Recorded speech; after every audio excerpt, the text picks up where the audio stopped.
Klingman with Track Wrestling for this week's history class. What would you do in this situation? You have an opportunity to advance at the NCAA championships by disqualification because your opponent put on an illegal move. It happened in 2003 when Steve Mocco of the University of Iowa was wrestling Scott Coleman of Iowa State University. Steve Mocco had a first round bye. Scott Coleman had to wrestle his first round match, and the two met in the round of 16. In the first period, Steve Mocco put on an illegal bar arm. The referees called it, and Scott Coleman could not continue. Scott Coleman could have won the match by disqualification had he chosen not to continue. But instead, he wrestled for a second, gave the match to Steve Mocco, and Steve Mocco went on to win the 2003 NCAA championships at heavyweight. It was a decision that Bobby Douglas had to make, who was the head wrestling coach at Iowa State. It was a decision that Scott Coleman had to make, and Bobby Douglas tells us what went into that decision and why it was so important to the history of our sport.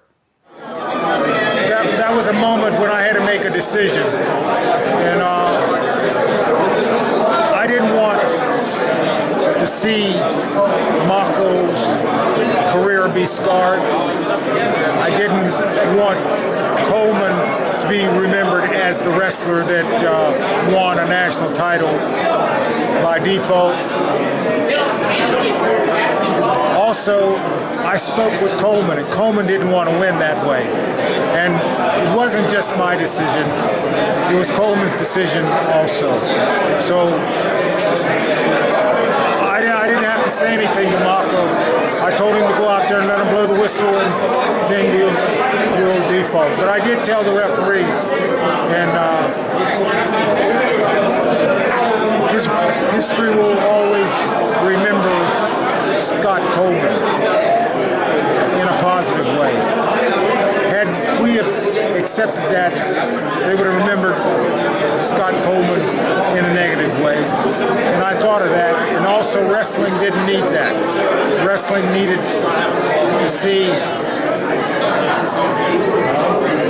the best of the wrestling experience. And I wanted to make sure that I wasn't going to